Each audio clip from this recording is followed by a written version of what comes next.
Hello learners, today we will be dealing with Certificate in Food and Nutrition CFN 1 UN Your Food Block 2 Unit 6 and Unit 7. Unit 6 deals with Let us choose the right food and Unit 7 How healthy are our meal patterns. I am your teacher for today, Dr. Ankita Gupta, Assistant Professor in the discipline of Nutritional Sciences, Indira Gandhi National Open University, New Delhi. We will be covering the following objectives in our today's lecture. How do we select the right food in your meals? What are the benefits of eating seasonal, locally available and inexpensive quality foods? We will be listing the foods which are rich in more than one nutrient. We will use these foods in various food combinations. We will list the variety of foods selected and consumed in the Indian subcontinent. We will discuss the nutritional adequacy of vegetarian and non-vegetarian diets. So before I begin today's lecture, I'd like to take you back to the last unit which we did. It was on food groups. If you can recall, what are the three basic food groups that we studied in the last lecture? The three basic food groups were energy giving foods, bodybuilding foods and protective foods. The energy giving foods mainly comprised of cereals and fats. The bodybuilding foods consisted of protein sources like pulses, milk and milk products, meat, fish and poultry, whereas the protective foods gave us vitamins and minerals, and we got these protective foods from mainly fruits and vegetables. So this is the basic knowledge on which we will build our today's lecture. So as we all know that food is a basic necessity to survive. If we do not eat adequate food, our body will not function properly and we will develop various deficiencies. We must eat a mixed diet which has a combination of all the food groups that we studied in the last lecture. So our diet should comprise of energy giving foods, bodybuilding foods and the protective foods. In order to remain healthy, we must include foods from these three food groups. Food groups also help us in adding variety to our diet, because as we know that energy giving foods like cereals consist of wheat, rice, barley, jowar, maize. So we can change the food and add variety to our diet. Similarly, we can change the fruit and vegetable in our diet. We can change the pulses in the diet, and these will simply add variety and we'll enjoy our meals. Besides adding nutrients to our diet, there are other factors which help us in choosing the right food. So it is not just the nutrient content of the food or the meal which should be the basis for deciding the diet. There are various other factors which should be considered when we make the food choices. So the first and foremost factor which we should consider while planning the diet of a person or choosing the food is the socio-cultural belief and practices of any particular community or any particular religion. Customs and beliefs have a very important influence on food consumption. Religious beliefs, social customs and the individual likes and dislikes often influence the choice of our food. We must discourage harmful beliefs like restriction of certain foods during pregnancy and lactation. Like there is a myth that papaya should not be eaten during pregnancy, whereas there is no scientific basis which says so. Similarly, curd should not be had during pregnancy, and many other similar superstitions do exist in different communities. Popular and easily available ready to eat snacks and fast foods are low in the nutritional value. So, there are various customs and traditions, like Hindus generally do not eat beef, Muslims avoid pork. So, these are the socio-cultural beliefs and practices which influence our food choices. The second factor which should be considered while choosing the food is seasonal foods. Seasonal foods are generally high in quality and they are priced low. So, seasonal foods are available in plenty only during a particular period. At the peak season, each vegetable and fruit has the highest nutrient content and the best flavor. Vegetables stored in cold storage when they are not in season, or fruits which are preserved by preservatives by canning, often lose their flavor to some extent, and their price is also high. During preservation, some loss of nutrients is also seen. Vegetables like peas, cauliflower are cheaper in winter than summers. Mangoes are less expensive in summers. So, seasonal foods should be bought and consumed when they are available in plenty.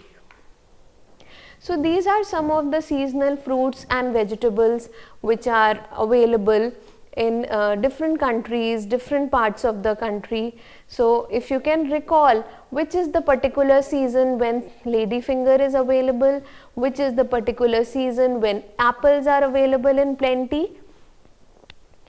So, I'll just go to the next slide which gives a more detailed account of this. So, summer season vegetables are ladyfinger, beans, cucumber, bottle gourd, capsicum, and in summers the fruits which are available in plenty are mangoes, pineapples, pears, muskmelon, watermelon. These are available in plenty. In the winter season, however, beetroot, peas, cauliflower, carrots, radish, fenugreek, spinach and cabbage are the vegetables which are available in plenty, whereas fruits like apples, lemons, guavas, oranges, grapes are available in plenty in the winter season. So, seasonal fruits should be preferred when planning the diet. Next factor which should be considered while buying food are locally available foods. We should eat local because these are more fresh. We eat foods which are grown around the place we live in. If we eat foods from a place which is situated far away, the cost of transportation, storage increases the price of these foods. You all must have noticed that there are some fruits which are not grown in the native that you stay, and these are either imported or these are brought from some other areas, and their cost is relatively high than the fruits or the vegetable which are grown locally. So, this increases the cost of the food. Including locally available food in the diet ensures better nutrition at a lower cost. Foods available in a particular area are more popular and acceptable to people living in that area, and maybe not acceptable to people living in a different part of the country. Like for example, fish is more liked by the people living in the coastal areas of the country or the people living close to the sea coast than the other parts of the country. So, locally available food is cheaper, it is more nutritious and easily available. The next factor which should be considered while buying food is inexpensive quality food. We have a myth that expensive food is of better nutritional value. If a food is expensive, it is assumed that it will be nutritious, whereas it is not so. Cheap foods are often rich in the nutritional value, like groundnuts are equally nutritious as the almonds. Cereals and pulses can be sprouted or germinated to increase their nutrient content. When we germinate the pulses, the whole pulses, then vitamin C and the B complex vitamin content increases. Fermentation also increases the quality and quantity of nutrient. Foods rich in quality and quantity are not expensive if we choose them rightly. So, choosing the right quality and quantity is of utmost importance while buying the food. Then we should always try to buy food which is rich in more than one nutrient. Most of the foods are rich in more than one nutrient. We should include foods rich in different nutrients to improve the nutritional value of the diet. All the foods contain more than one nutrient. The amount of nutrient present may vary from food to food. We call certain foods nutritious because they contain certain nutrients in the significant amounts. Cereals, besides providing energy, are also a good source of protein and B complex vitamins. Milk is called the complete food since it provides all nutrients except iron and vitamin C. Animal foods like eggs, meat, fish and poultry provide protein, vitamin A and B complex. Fruits and vegetables are good sources of minerals and vitamins. Sugars and fats mainly provide energy. Next, I will be showing you a table in which the nutrients in edible portion of common foods is given. So, this is just for your reference. You don't need to learn this, but this table clearly shows that one food product has more than one nutrient, and we should try to consume foods which are rich in more than one nutrient. Next, we will talk about combination of foods. What are food combination? A combination of cereal and pulse improves the quality of protein in the meal. Some South Indian preparations like dosas, idli, khichdi, missi roti, etc.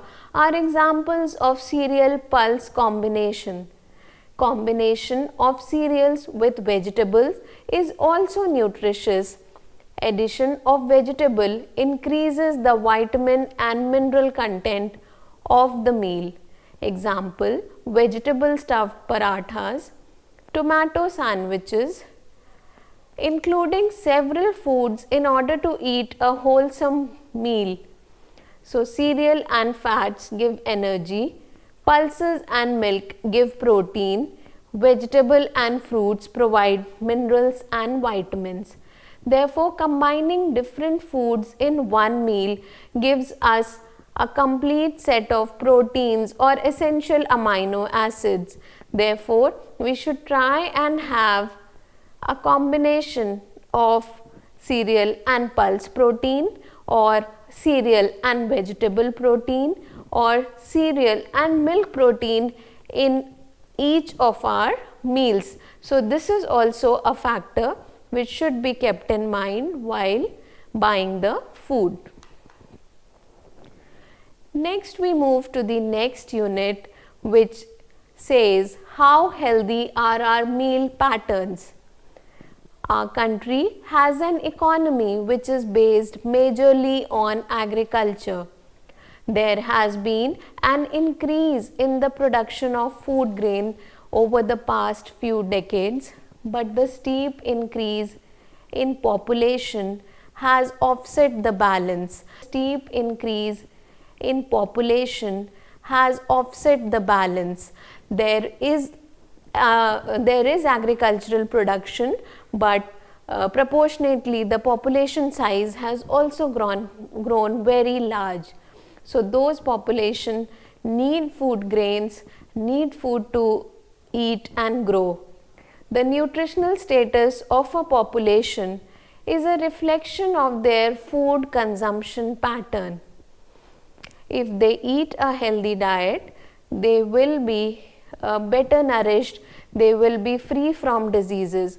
Whereas if the population does not get enough food to eat, there would be malnutrition, deficiency diseases rampant in the population. So what are the foods which are commonly consumed in our country? Cereals or millets form the staple food in the Indian diets. Commonly consumed ones are wheat, rice, jowar, bajra, ragi, maize and barley. Besides cereals, pulses are also consumed largely in the Indian household, like Bengal gram, red gram, black gram, green gram and lentils are part of the Indian household. A variety of green leafy vegetables, roots and tubers and fruits are available in India. Milk is also an important foodstuff consumed in India. Milk is converted into various products like buttermilk, butter, ghee, cheese, khoa, malai, etc. India is one of the largest producer of oil seeds, groundnut, sesame, mustard oil and coconut oil are included in the Indian diet in a number of ways. Spices and condiments like chilies, pepper, cardamom, cloves, cumin and mustard are also consumed in the Indian houses almost every day. Let us now move to the meal pattern. The meal pattern in India or around the world is largely either vegetarian or non-vegetarian.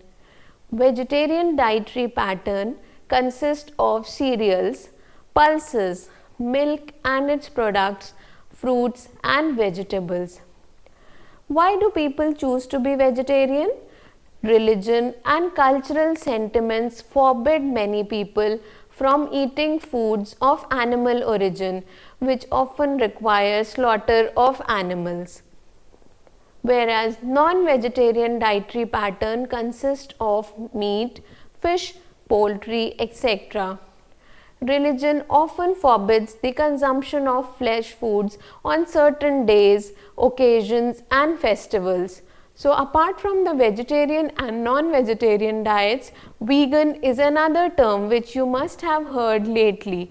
So a vegan diet is something which does not include any milk product even. So they are kind of pure vegetarians, they only survive on foods which are derived from the plant sources. But vegetarian diets include milk and milk products along with the plant products. A wide difference exists between the dietary pattern of the poor and the affluent classes. The diet of poor population are predominantly made up of cereals with very little intake of other protein rich foods or vitamin and minerals like pulses, seasonal fruits and vegetables, because poor people don't have enough money to buy these protective or bodybuilding foods which are comparatively expensive than the energy giving foods. So the difference in dietary pattern also exists between the rural and the urban population. So the dietary pattern differs between the poor and the affluent class as well as between the rural and the urban population. Rural people who are mainly engaged in agricultural activities, they have a better intake of seasonal foods. Seasonal foods which are grown in their fields, their intake is better. Whereas poor urban population, which mainly consists of the industrial labor, mostly consume inadequate diets. With improvement in the economic status, urban population has a tendency to spend more on clothes and entertainment than on foods. This you all must be party to it, because as young children, as young adolescents, you all must have always preferred to buy some clothes or watch a movie rather than buying some healthy food and eating. I think you all would agree that you never prefer having a salad or buying a fruit when you have some extra pocket money. You prefer to buy some cola, some burger, or some other fast food when you have some extra money with you. So even when money is spent on food, it is spent mostly on refined and prestigious foods than on protective foods. So this is the condition that we see in day-to-day life. Next we talk about nutritional adequacy of our diets. How adequate are our diets? Pure vegetarians can be well nourished if the diet includes foods from all the basic food groups, thus providing sufficient energy and other essential nutrients. So it is not necessary that a vegetarian person would be deficient in some nutrient. A vegetarian person can include foods from all the three groups and he can be well nourished and healthy. In fact, it is often seen that vegetarians have better work performance and endurance as compared to meat eaters. A well balanced vegetarian diet has nutritional benefits such as a slim trim body and a tendency towards lower serum cholesterol, whereas Western non-vegetarian diet has an excess of proteins and fats which is associated with degenerative diseases of the heart, kidney and colon. So in the Western population there is a very high incidence of heart disease, kidney disease and cancer of the colon. The Indian dietary pattern has roughage in fairly good amounts. Therefore, incidence of colon cancer is also quite low in our country.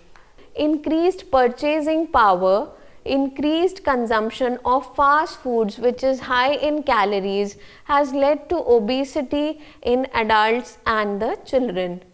Diet of poor population mainly consists of cereals and lacks the foods which are rich in proteins, vitamins and minerals.